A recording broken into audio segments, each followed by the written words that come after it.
रोज राती में पढ़ावेला भूगोल देवारा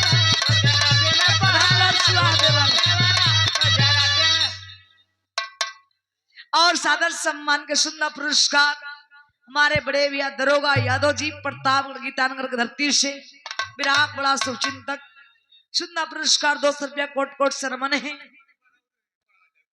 अरे वाह मुन्ना यादव जी हमारे संजय यादव जी का साड़ू साहब जी यही तरह दोनों भाई का जोड़ी बना रहे। कोट कोट स्वागत मुन्ना भैया तमाम पंचों को लगी है कैसे भौजाई कहत दिया भइल बाटे बड़ी तीरा छोड़ देवरा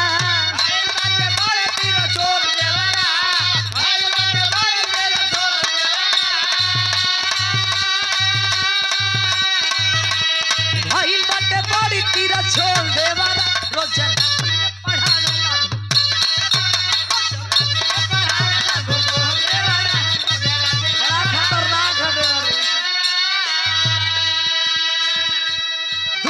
बतावेला बगोल देवरा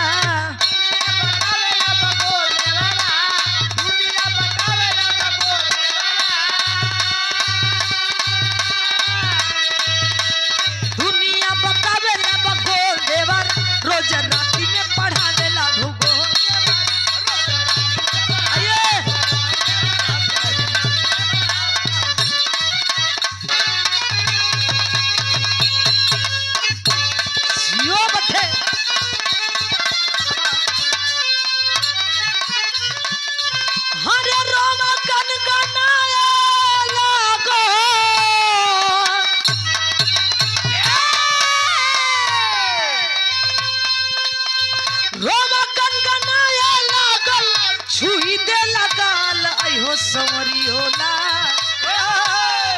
समरी होला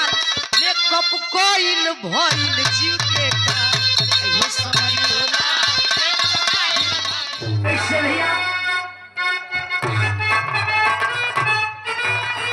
अरे सुबहते पहाते भलही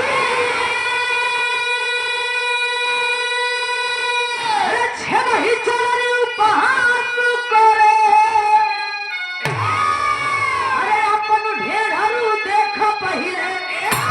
दूसरा के बुराई ना चाहिए एक मतलब बाबूजी भैया हो सुबह हंसते हुए नीति भैया ये संजय भैया लेकिन चलनिया भी हंसत है आजकल कलयुग में बच्चे लोग रोज ही कोई आजकल अपन ना देखते भैया सब दूसरे के देखे में लगल हो नहीं अपना देखिए हम कैसे हैं हमें क्या करना है तब जाके तू विकास करबो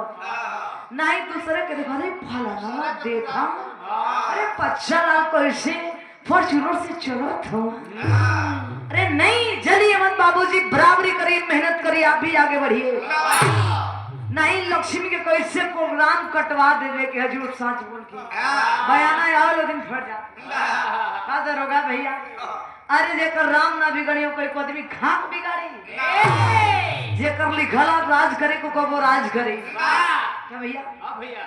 एक पब्लिक है जनता है ये भैया लोग का देन बा कि आज गोविया कोई भी कलाकार हो कोई स्टार हो गार्जियन ये लोग चाहिए तो जीरो से हीरो बना दिए संजय भैया ये ढेर हीरो बनाता ही ठाता ओके जीरो तुरंत रातों रात बन जाए के करी तोरा घर में हम लोगन हो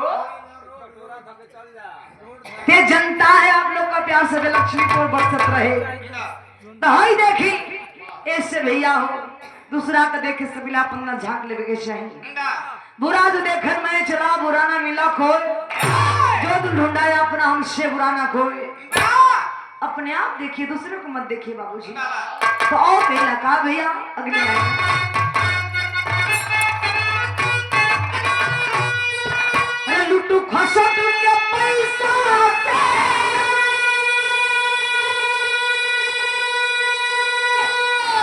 पाना खाया मुहक्का और कस भैया तो सुना लगी ये आइडिया बखा सुपड़िया के खरोच न लगे तो कहना बखा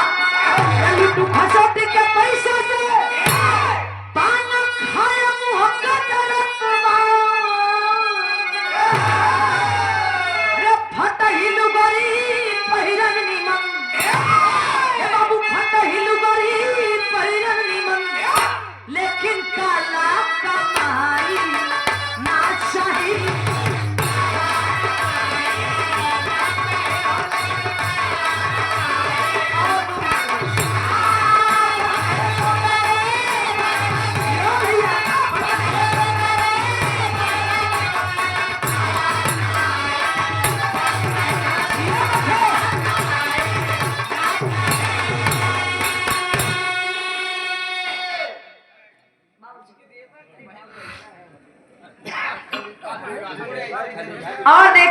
अच्छे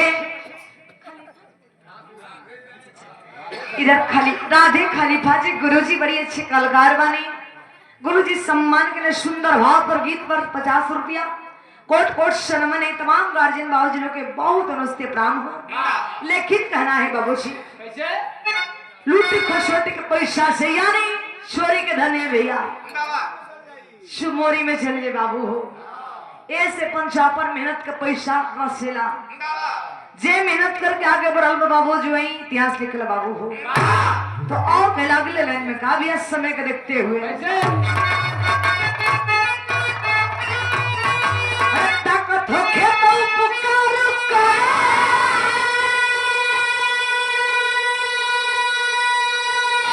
अरे मानुष तन पाके ये भैया अरे अपरन पर जो जबरन करत अरे अपरन पर जो जबरन करत ऐसन मारता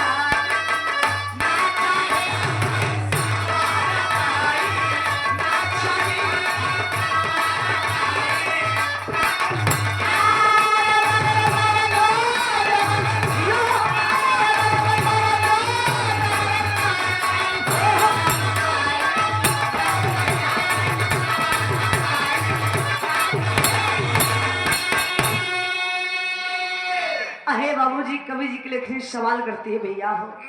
कि भगवान धन दे हवन बल दे हवन तो कोई के उपकार करी भलाई करी ई नहीं राकेश भैया हमारे पजबर देखा दे का अजय भैया ओइसन ना के चाहिए। एक मानव मूल मंत्री होला बाबूजी समाज में सब मानव सब लोग एक हैं। ई नहीं तनिका धन हो गई तनिका बल हो गई तनिका सम्राट हो लोग गावे बजावे में बच्चा लाल गुरु जी तन ढेर स्टार लोग हो जात सम्राट लोग बने था तब अपना के बुझत ना हो छोट मोट गौयन का ये नहीं होनी चाहिए। अरे हो सके तब बना दो बिगाड़ा को देख कर बना रखे के चाहिए। यही मानो का मूल मंत्र है बाबू। तो आखिरी भाव में कहना बाका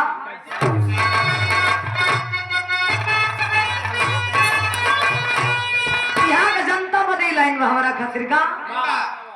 अरे लैला मजनू के प्यार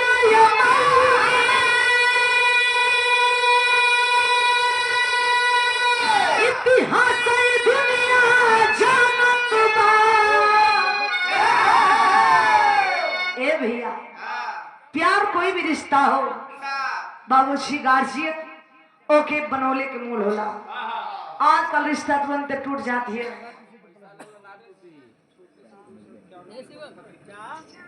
और हमारे बड़े भैया छोटे सिंह जी बहुताक भक्ति से सुंदर पुरस्कार 251 पे देकर सम्मान करने गार्जियन बड़े भैया के कोट कोट सम्मान है। तमाम गार्जियन बाबूजी भैया लोग के बहुत अनुष्ठित परामर्श सबको जय माता दी माँ की कृपा सब भी बना रहे। ऐसे बाबूजी भैया हो कोई भी प्यार हो कोई भी रिश्ता हो ओके रिश्ता ही बरकरार रखे के चाहिए। संजय भैया कहना बाका अरे वाह सही बात है राइट कहना बाका भैया अरे लैला मजनू के प्यारे अमर इतिहास में दुनिया जानत बा। है दर्द लक्ष्मी सुरेंद्र बारे हमारे गुरुजी स्वर्गीय पंडित परशुराम यादव जी और हमारे कवि जी दंत कवि जी छत्रधारी कवि जी और सुरेंद्र भारती जी का लिखने का जोड़ना हो कहा भैया लक्ष्मी सुरेंद्र सबका खातिर भैया लाइन राकेश भैया अजय भैया हरदम प्यार हमारा खातिर पैसा रुपया कम चाहिए प्यार ज्यादा चाहिए आपको। लक्ष्मी सुरेंद्र 2 दिन के मिताई ना चाहिए